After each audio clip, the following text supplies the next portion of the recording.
Hola a todos, dar de nuevo las gracias por la invitación a participar en este congreso, en este caso hablando sobre los principios del manejo quirúrgico del pie diabético séptico para evitar la amputación. Bueno, antes de nada me gustaría hacer una pequeña introducción sobre el papel de la cirugía en el pie diabético, que es incuestionable debido a que en muchos casos es uno de los instrumentos que tenemos para evitar complicaciones mayores, incluso amputaciones mayores. La realización de estos procedimientos quirúrgicos están enfocados fundamentalmente al desbridamiento y al control de la infección o a la reconstrucción articular. Estos procedimientos quirúrgicos en muchas ocasiones están realizados por distintos especialistas quirúrgicos, ya sean cirujanos vasculares, ortopédicos, podiatras, por lo cual en algunas ocasiones hay una ausencia de criterios y de técnicas establecidas de forma homogénea. Y en muchas ocasiones nos encontramos que tampoco existe una indicación clara, lo que da lugar a pronósticos más o menos inciertos y a las complicaciones de estos pacientes. Bueno, hace ya casi 20 años que en este artículo de los doctores Armstrong y Friedberg describieron los tipos de cirugía del pie diabético entre cirugía electiva, profiláctica, curativa y de urgencias. Evidentemente, cada procedimiento que esté relacionado más con el tratamiento de la úlcera activa va a tener un mayor riesgo de amputación, como es el caso de la cirugía curativa o de urgencias, que es en la que nos vamos a centrar hoy en el caso del manejo de los pacientes con infección de pie diabético. El abordaje quirúrgico de los pacientes con infección de pie diabético va a tener un pronóstico distinto, dependiendo de que esta cirugía puede ser una cirugía de urgencias y una cirugía programada. En este sentido, una cirugía de urgencias va a estar más relacionada fundamentalmente con eventos de amputación y una cirugía electiva va a estar más asociada con la conservación de ciertos elementos anatómicos. Pero sin lugar a dudas, en el caso del tratamiento de la infección, en la mayor parte de los casos vamos a enfrentar a esa cirugía de urgencias. Y sobre todo va a haber distintos paradigmas o distintos enfoques si nos enfrentamos a la cirugía de la infección de pie diabético cuando es una infección de partes blandas o cuando es una infección ósea. Recordemos, por tanto, que es muy importante que cuando las infecciones se agudizan o se agravan, la cirugía la tengamos como uno de los primeros tratamientos a poner en marcha para evitar complicaciones mayores y amputaciones mayores. En este sentido, tendremos que evaluar las heridas y al paciente que tienen y sufren infecciones severas para actuar de una forma diligente y rápida en aquellas infecciones que se van a complicar de una forma rápida y sobre todo porque el tiempo es tejido y en estos casos cuanto antes actuemos sobre estos pacientes mejores resultados vamos a conseguir.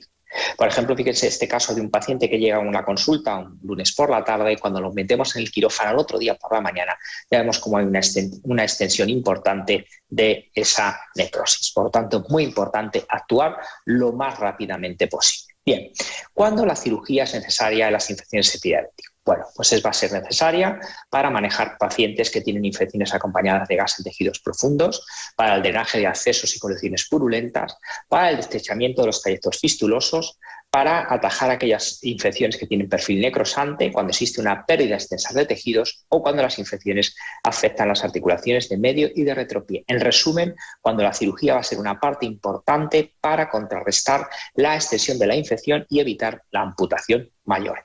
En este sentido, algunos autores en el ámbito internacional han definido el pie infectado como un ataque agudo de pie diabético. Es sobre todo estos pacientes que tienen una infección severa, donde después de una evaluación inicial debemos de establecer el timing adecuado, sobre todo en pacientes que, por ejemplo, pueden tener isquemia, el timing adecuado de cuándo actuar en los casos de que los pacientes tengan una infección de pie diabético. En estos casos es muy importante recordar que es prioritario actuar lo antes posible para evitar que los pacientes tengan complicaciones mayores. Por tanto, va a ser una cirugía urgente que se tiene que practicar 24 horas al día, 7 días a la semana, para evitar que haya una extensión, una pérdida extensa de tejidos y evitar amputaciones mayores, puesto que en estos pacientes, volvemos a recordar, tiempo es tejido.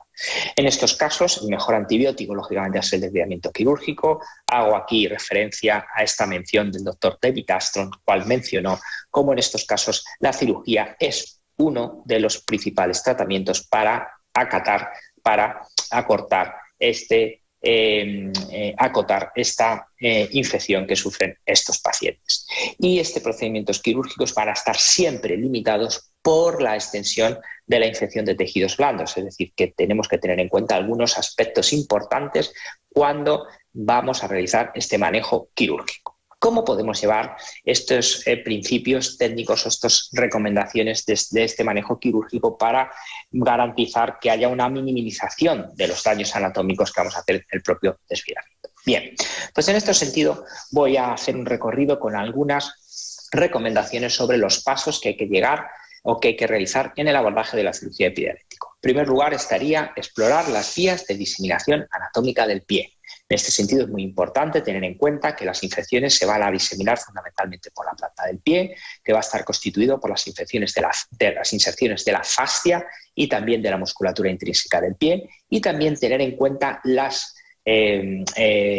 planos más profundos formados por la musculatura intrínseca. A través de estos tendones es por donde se va a distribuir las infecciones. También tener en cuenta que las infecciones se distribuyen a través de los 5 compartimentos que nos encontramos en el pie, 4 en la planta del pie y 1 en el dorso. Recordemos que el dorso suele ser un compartimento que recoge o acumulador de pus y que los compartimentos plantares suelen hacer una distribución intracompartimental. No significa que estos compartimentos sean inviolables, pero normalmente las infecciones se van a extender a través de cada uno de estos compartimentos. Por ejemplo, este paciente que ha sufrido una amputación del primer dedo y que a los pocos días aparece con un cuadro de signos clínicos inflamatorios, vamos a ver cómo esa infección se ha desarrollado a través del compartimento medial a consecuencia de la infección que ha sufrido el tendón flexor. Tendón flexor que probablemente quedó infectado en la propia amputación y que lo que ha hecho es extender esa infección a niveles más proximales. Vemos cómo, por lo tanto, las infecciones van a tener un recorrido a través de unas estructuras anatómicas y unos determinados compartimentos. Otra de las recomendaciones a tener en cuenta es realizar siempre incisiones acordes al compartimento afectado, a la vascularización y con la longitud adecuada. Esto es muy importante tenerlo en cuenta. Cuando hacemos un desviamiento quirúrgico, una cirugía en un paciente con un pie diabético infectado, no hay que ser conservadores ni hay que ser temerosos de intentar abrir pocos tejidos, sino que hay que intentar exponer todos los tejidos que se necesitan. Nos encontramos frecuentemente pacientes que acuden a servicio de urgencia, como es el caso de esta paciente joven que acude a un servicio de urgencia un fin de semana por tener fiebre, le dan antibiótico y el lunes le dan el alta y llega a nuestra consulta con esta presentación. Como ven, el paciente tenía una úlcera plantar, pero tiene una lesión satélite en el malleolo interno que drenamos. ¿Qué es lo que ha pasado en este paciente? Bien, pues en este paciente se debió explorar de forma adecuada cuál es el trayecto de diseminación de la infección. Es decir, si tenemos una lesión satélite y tenemos una inición inicial, probablemente ambas lesiones van a estar conectadas. Por lo tanto, hay que explorar esas vías de diseminación. Cuando metemos a la paciente en el quirófano vemos claramente cómo esas vías de diseminación están conectadas, hay que hacer un destechamiento, hay que hacer una evaluación de todos esos tejidos infectados, un desviamiento y posteriormente, pues si el paciente lo requiere, la colocación de terapia a presión negativa hasta que el paciente cicatriza. Otra recomendación importante es siempre explorar con en minuciosidad los accesos ocultos, las vías de diseminación y asegurarse muy bien que no queda ningún tipo de tejido infectado remanente.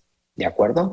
De aquí también es importante recalcar o recordar a veces la oportunidad de las llamadas cirugías de revisión. A veces en un primer procedimiento quirúrgico no estamos seguros, no pasa nada, hay que citar al paciente en una cirugía de revisión hasta que estemos seguros que estos pacientes se han retirado todos los tejidos que están infectados. Bien, este es un paciente el cual se ha realizado un desviamiento quirúrgico, posteriormente una amputación de primer, segundo y tercer dedo, y el paciente evoluciona aparentemente de una forma adecuada. Pero fíjense cómo queda aquí una lesión residual. El paciente viene a las semanas con una lesión satélite, de nuevo en la zona maleolar. ¿Qué es lo que está pasando ahí? Pues probablemente ha habido una diseminación a través de esos tendones de la musculatura extrínseca, que recuerden que se origina en la pierna, es decir, fuera del pie, y vean cómo ha formado en esa zona un absceso purulento cuya puerta de entrada está en la planta del pie. Muy importante siempre que queden zonas remanentes de abiertas de las úlceras desbridadas, que tengamos en cuenta que hasta que el paciente esté cicatrizado al 100%, el paciente nos puede debutar con nuevas infecciones, como es el caso que les estoy presentando. Siempre asegurarse que todos los cabos tendinosos han estado bien desvidados, que todos los tejidos han estado bien evacuados, porque si no los pacientes se nos pueden complicar, como ven en este caso, en el cual ya el tendón ha hecho una extensión por todo el malleolo tibial. Miren, este es otro paciente que acude a la consulta con un dolor en el pie, con una inflamación generalizada de todo el pie, más localizada en la zona del antepié, en la zona externa del tercer, cuarto y quinto dedo, un paciente que tiene un pie de Charcot. En un primer momento nos despistan un poco la presentación de los signos clínicos. Le introducimos al paciente en un primer desbridamiento quirúrgico para ver si existe algún tipo de conexión entre algunos cambios que hay en la zona de cuarto y quinto dedo con la lesión inicial de la planta del pie. Ven como aquí estamos haciendo un desbridamiento quirúrgico y vean cuando vamos al otro día al paciente a verlo a la cama del hospital. Nos encontramos con el quinto dedo totalmente necrosado, la parte plantar y la parte dorsal con una celulitis ya muy marcada, con una necrosis de todo el desbridamiento previo, en un paciente bien vascularizado. ¿Qué ha pasado? Que, lógicamente, el foco séptico no ha sido tratado. Volvemos a meter al paciente en cirugía de revisión y, en este caso, lo que nos encontramos es una necrosis del músculo interóseo. Tenemos que hacer una amputación del quinto dedo, una eliminación de ese tejido que está infectado, una infección necrosante, una necrosis que tiene muy mal pronóstico, y vean cómo a las 24 horas, cuando vamos a ver al paciente otra vez a la cama del hospital, el aspecto que presenta es totalmente distinto. El paciente presenta ya una coloración de la úlcera totalmente diferente y la evolución de ese paciente va a ser distinta. Lógicamente tenemos que planificar el cierre, pero la evolución del paciente es diferente cuando hemos eliminado el foco séptico. Una parte muy importante de todo procedimiento quirúrgico cuando se exponen tejidos sensibles es evaluar o planificar cómo vamos a realizar el cierre de estos pacientes. Y en este sentido es muy importante, cuando sobre todo estos pacientes se dan el alta y van a hacer un seguimiento en la atención primaria, que se dé con la suficiente seguridad de que hay una cobertura de tejidos sensibles, tanto huesos como articulaciones. De aquí la importancia de utilizar en algunos casos estrategias de cierre asistido como es la terapia de presión negativa. De nuevo, las guías del International Working Group Diabetic Foot, en su última edición del año 2019, recomiendan la utilización del uso de terapia de presión negativa para las heridas postquirúrgicas del pie. Esto es muy importante que lo tengamos en cuenta, porque la recomendación está ligada a un desbridamiento quirúrgico previo, que es donde la terapia de presión negativa va a ser más efectiva. Y en estos casos, sin lugar a dudas, sin terapia de presión negativa, estos pacientes probablemente no tendrían posibilidad de salvamento. Y en este caso, en el cual hacemos una amputación transmetatarsiana, posteriormente ese flap se abre a consecuencia de una infección pseudomónica que nos obliga a hacer una cirugía de revisión, pero también a desbridar parte del flap de cobertura, y lo que vamos a hacer es utilizar el cierre asistido con vacío mediante una terapia de presión negativa con instilación que nos ayuda a la generación de tejido de granulación. Se la colocamos en forma de sándwich. Vean aquí cómo se genera ese nuevo tejido de granulación que va creciendo en la zona de la incisión quirúrgica. Posteriormente va cicatrizando hasta definitivamente el alta del paciente. Como decía anteriormente, probablemente estos pacientes sin una terapia de presión negativa no hubiesen salido adelante, puesto que es muy difícil manejarlos sin esas tecnologías de cierre asistido y manejar esos tejidos que están ya infectados previamente. Muy importante que cuando utilicemos esa terapia de presión negativa hagamos una evaluación de las variables de seguimiento, que básicamente van a ser la formación de nuevo tejido de granulación, una disminución del exudado y una disminución del dolor, la ausencia de signos clínicos inflamatorios de infección, la disminución de la inflamación y, lógicamente, la ausencia de cuadros de complicaciones como la aparición de supuración, dolor, etcétera, que, lógicamente, van a ser sugestivos de esa terapia de presión negativa. Muy importante recordar, la terapia de presión negativa tiene una indicación clara, que es la formación de tejido de granulación de cobertura. Por lo tanto, también tener en cuenta que no es una terapia que podamos utilizar durante todo el tiempo, sino que lo que tenemos que utilizar es después de la cirugía hasta que se cubran aquellos tejidos que nosotros hemos determinado que son tejidos sensibles, especialmente hueso, articulación, músculos y tendones. Una vez que estas estructuras están cubiertas, es el momento de retirar la terapia de presión negativa y seguir con otras terapias. Pueden ser injertos, puede ser utilización mediante terapia de apósitos, etc. Bien, Como conclusiones, podríamos decir que el diagnóstico precoz y el abordaje quirúrgico urgente reduce las amputaciones y la mortalidad de estos pacientes. Por tanto, siempre en los equipos multidisciplinares de los pacientes con pie diabético tiene que haber un especialista quirúrgico que esté listo para actuar en estos pacientes. Recuerden el axioma tiempo es tejido, que el desfibrilamiento decisivo, agresivo y en base a los principios quirúrgicos anatómicos garantiza un buen pronóstico. Por eso es muy importante que haya una especialización en cirugía de pie diabético. No vale cualquier cirujano vascular, ni cualquier cirujano ortopédico, ni cualquier podiatra. Tiene que ser experto, porque si no, al final lo que se acaban haciendo son amputaciones, cuando realmente se puede minimizar el daño anatómico si tenemos en cuenta cuáles son las vías de diseminación en el pie y cuáles son los planos que tenemos que manejar para minimizar el destrozo que hacen las infecciones en estos pacientes. Y recordar también que la terapia de presión negativa es una herramienta útil para el cierre de la cobertura de estos grandes defectos anatómicos. Por mi parte nada más, muchísimas gracias por la atención y espero que les haya gustado la ponencia. Muchísimas gracias a los doctores Francisco Salvador, José Daniel Braver y José Luis Lázaro Martínez por esas súper académicas presentaciones, y para nosotros es un placer convidarlos para que estén con nosotros en esta sesión de preguntas y respuestas. Bienvenidos. Bienvenido. ¿Cómo están? Muchas gracias por la invitación. ¿Qué tal todo, José Luis, por España? Muy bien, muchas gracias, Yamile, por la invitación, y aprovecho la oportunidad para felicitarte por el evento, porque sé que está siendo un éxito en asistencia y sin duda en los temas y los ponentes que has elegido, y muchas felicidades. No, muchísimas gracias a ti, y como lo dije esta mañana, gracias a ti este proyecto hoy es una realidad, porque desde hace un año, cuando tú estabas aún en la presidencia del DIFUT, fuiste quien me apoyó y me alentó para que lo hiciéramos, así que gracias a ti por este apoyo a Latinoamérica, como siempre, que fue muy, muy importante durante tus 2 años de presidencia en el DIFUT International. Nada, un auténtico placer. Un saludo para todos, los Josés y Francisco. Gracias. En el cono sur de nuestra querida Suramérica. ¿Cómo estás, Frank? ¿Cómo estás, José Daniel?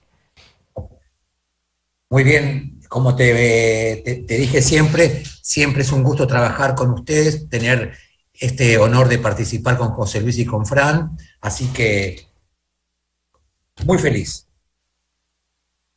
Qué bueno. Bueno, vamos entonces a la sesión de preguntas, Sí, doctora. por favor. Entonces, esta pregunta va dirigida a José Luis.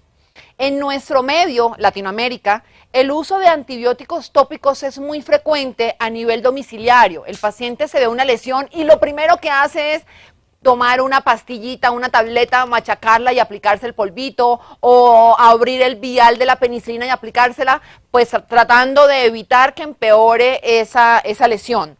Cuando ese paciente nos llega a nivel hospitalario y quisiéramos realizarle un cultivo, ¿qué tan confiable sería ese resultado?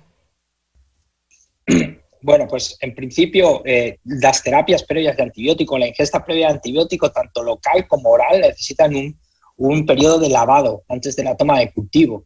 Y esos periodos dependen de la dosis, o sea, de la posología del antibiótico y de la duración del tratamiento. Pero como mínimo 48-72 horas de lavado antibiótico serían necesarios para garantizar que el aislamiento del cultivo no está interferido con el efecto del antibiótico, tanto de administración tópica como de administración sistémica. En ese sentido, la recomendación sería hacer un periodo de lavado que incluso puede llegar hasta una semana, necesitar una semana de lavado antibiótico para intentar aislar la bacteria patógena.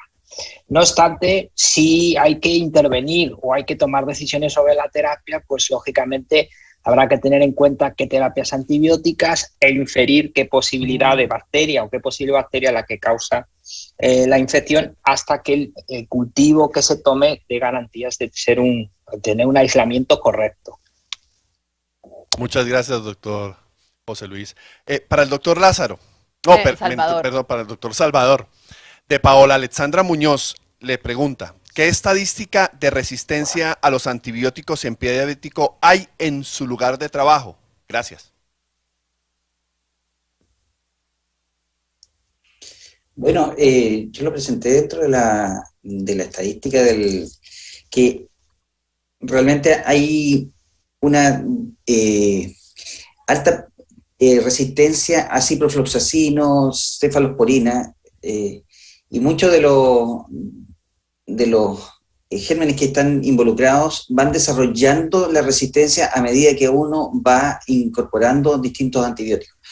Por eso se plantea que la mejor estrategia sería usar antibióticos de amplio espectro primero, una vez que uno ha tomado los cultivos, y después de escalar de acuerdo al resultado de los cultivos. Porque si nosotros lo hacemos al revés, muchos de estos gérmenes que en nuestro medio, el 80% son productores de AMC, que es un gen de resistencia que produce una beta-lactamasa mucho más potente que la beta-lactamasa de espectro expandido, que incluso compromete a piperacilina, tazobactam, al unacin, que es ampicilina subbactam.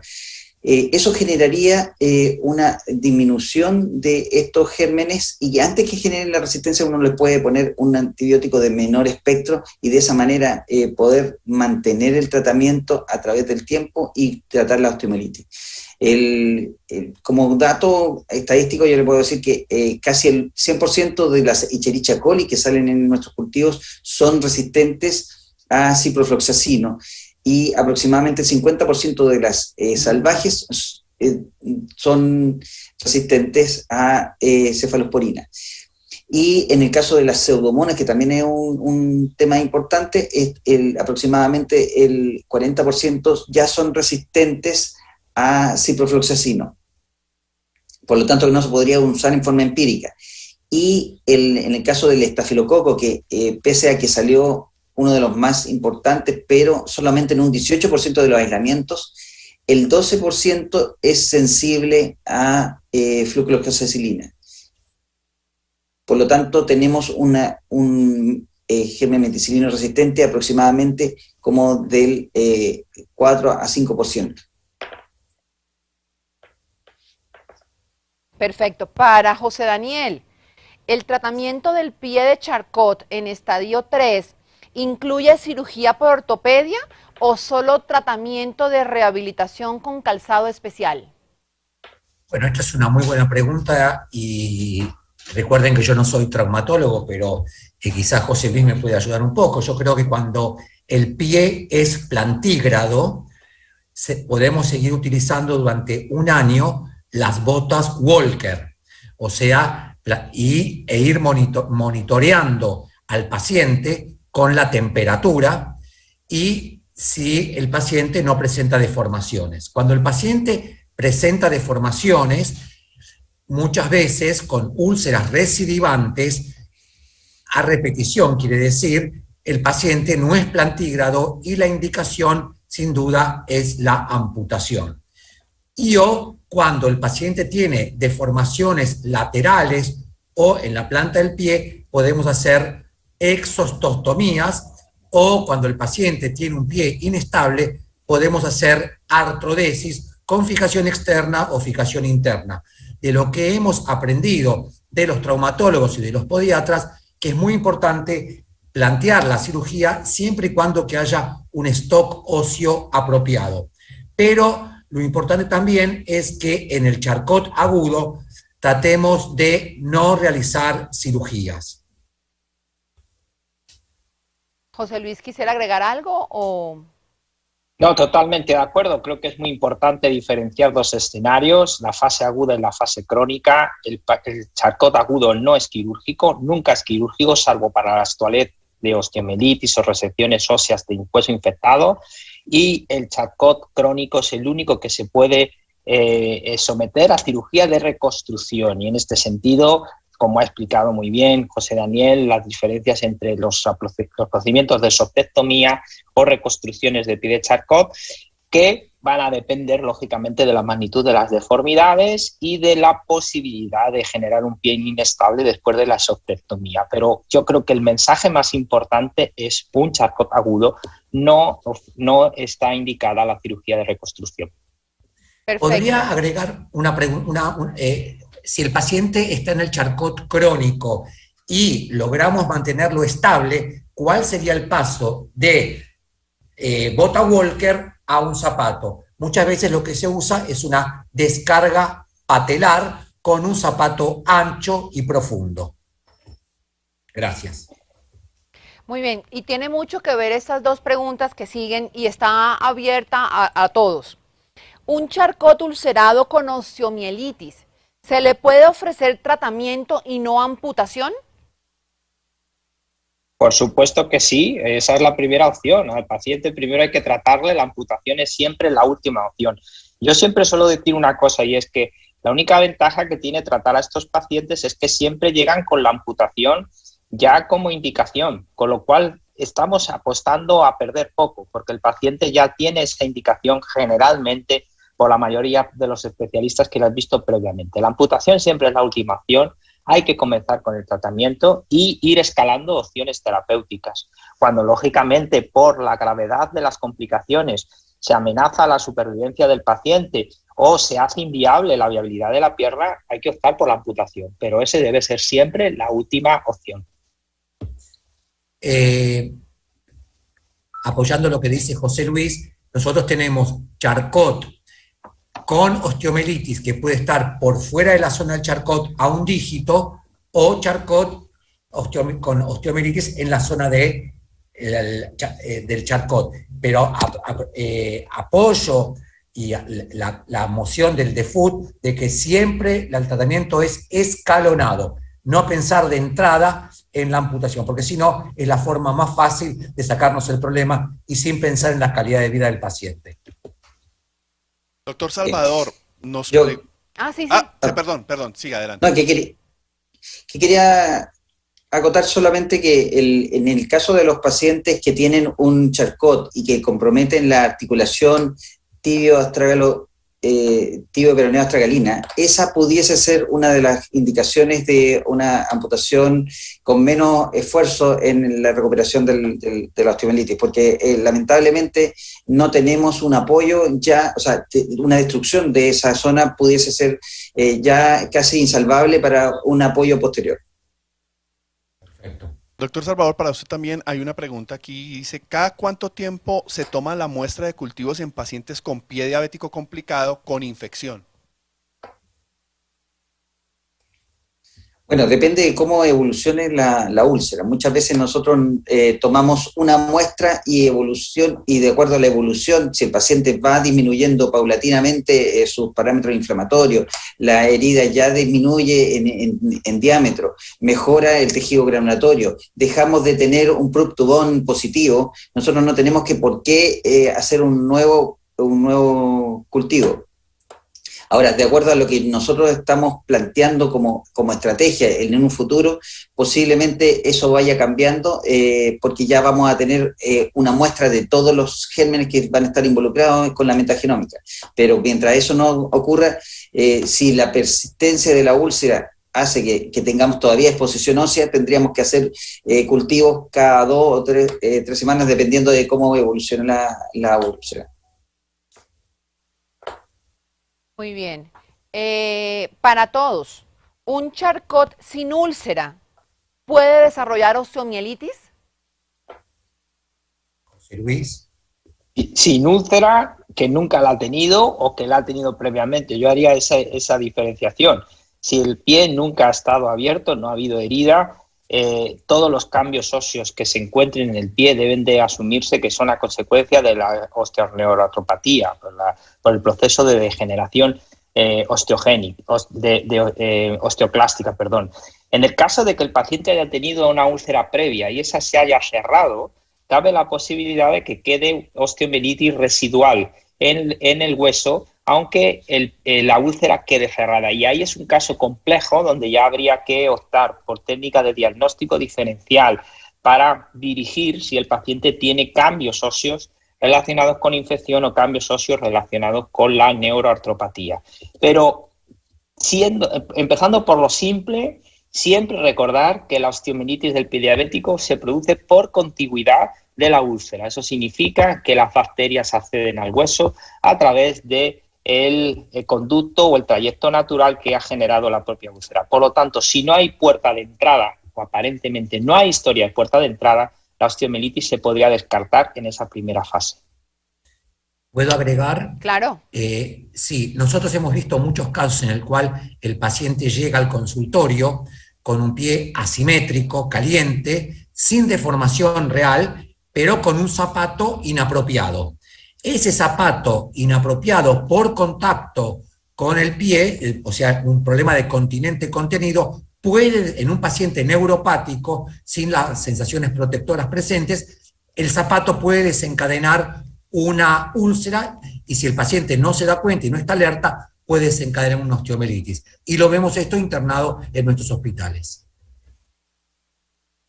Muy bien. Y la última pregunta para todos, para todo el panel. Ay, ¿me puedes volver a subir? Qué pena.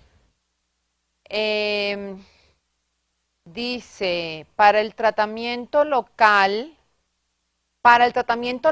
del biofilm, ¿qué tipo de tecnologías avanzadas usan? José Luis, vos que estás en un país desarrollado.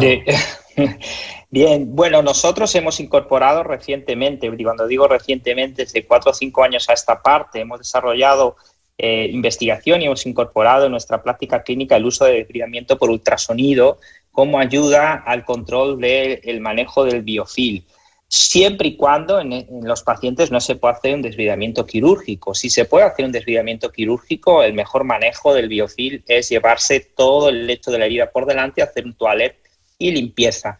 Y eso es lo que va a llevarse de una vez por todas el biofilm en un solo acto. Lo único, lógicamente, es que esto solamente se puede hacer en el caso de que el paciente tenga un buen estado vascular, es decir, no haya ningún tipo de afectación vascular o isquémica, cosa que en nuestro medio, en Europa, estamos ya cercanos a un 70% de lesiones neuroisquémicas, con lo cual tenemos muchas limitaciones de la realización de debridamiento. Y de ahí que hayamos incorporado el debridamiento por ultrasonido, que nos ayuda mucho a poder realizar debridamientos delicados en estos pacientes sin generar un daño por la propia cirugía.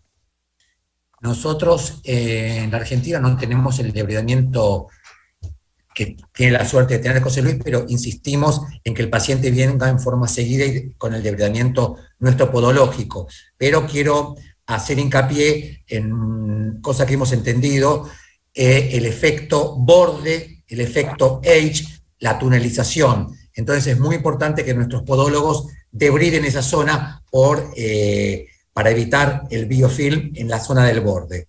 Así que lo importante es citar al paciente, debridarlo y debridarlo. Sí. Yo solamente, aunque soy infectólogo, tendríamos que el mejor antibiótico es el bisturí. Lamentablemente no hay, es el único que no tiene resistencia. Claro. Claro que sí tendría una resistencia, y es la falta de conocimiento, ¿no? Esa es la única resistencia.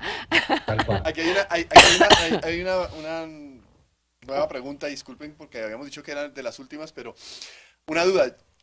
Dice el doctor Carlos Torres: yo realizo el cultivo biopsia hasta haber realizado un desbridamiento amplio tomando la muestra de múltiples zonas, incluyendo huesos si se necesita.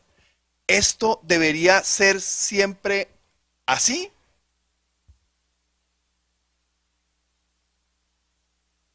Bueno, yo creo que depende de las características de la lesión y de la gravedad de la infección a la que nos estemos enfrentando. Si estamos hablando de la oportunidad de hacer una toma de biopsia ósea, es porque el hueso está comprometido, y en ese sentido sí podría ser interesante tomar muestras de tejido blando y de tejido óseo para ver si existe o no concordancia de las bacterias que producen la infección.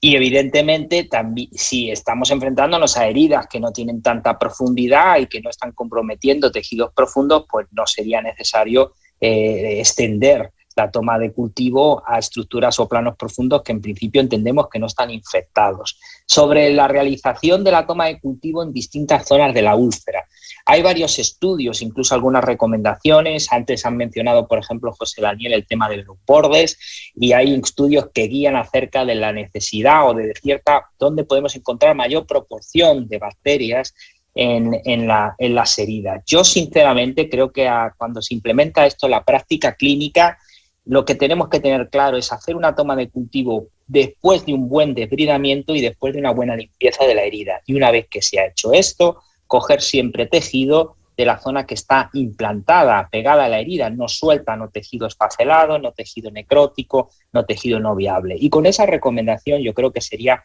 suficiente. En casos graves, donde nos enfrentemos a pacientes con bacterias multiresistentes, en los cuales es muy importante guiar el antibiótico, puede haber la oportunidad de tener que coger distintos tipos de cultivo porque es un caso complejo y queremos acertar con las posibilidades de que no generemos resistencias a consecuencia del antibiótico. Pero a norma general yo creo que se quede en la cabeza de un buen desbridamiento y una buena limpieza antes del cultivo. Muy bien. Una acotación. Sí, Salvador. Una acotación con respecto a los cultivos. Con los cultivos óseos, a mí me preocupa de que muchas veces se toma solamente un cultivo. Y de acuerdo a lo que nosotros hemos visto y lo que mismo que declaró, o sea, que expuso el doctor Lázaro Martínez, necesitamos múltiples tomas de muestra porque hay distinta flora en distintas localizaciones del hueso. Por lo tanto, muchas veces se quedan con un cultivo y lamentablemente muchas veces hacen un aseo con clorhexidina y te invalida el cultivo porque te lo deja negativo. Por lo tanto, necesitamos tener cultivo de distintas zonas del hueso y de profundidad del hueso. Y de esa manera tener una conciencia de qué es lo que está pasando realmente. Yamil. Sigue, Dani. Una pregunta, José Luis y Francisco. En el último congreso de la ADA hubo una conferencia si debemos suspender el antibiótico antes de realizar cultivo. ¿Qué opinan en ese caso? Francisco. A ver, yo en ese sentido sigo la regla de los dos. 48 horas o 2 días antes de la toma de cultivo cuando el antibiótico ha sido muy prolongado. Pero nosotros hemos demostrado con los estudios que 2 semanas de antibiótico todavía no logra negativizar totalmente los cultivos. Por lo tanto, podríamos hacerlo si es que es necesario un cultivo perentorio. Pero lo ideal es suspender por lo menos 48 horas antes de tomar el cultivo. Gracias. Lo que está claro es que cuando te viene un paciente a la consulta que lleva 1 mes o 2 meses tomando un antibiótico con una herida infectada, el antibiótico no está haciendo ningún trabajo y lo mejor es retirarlo. Eso debe ser una norma. Y por lo tanto, en la propia anamnesis, cuando el paciente te comenta, llevo 2 meses tomando ciprofloxacino, lo primero que hay que hacer es suspenderlo.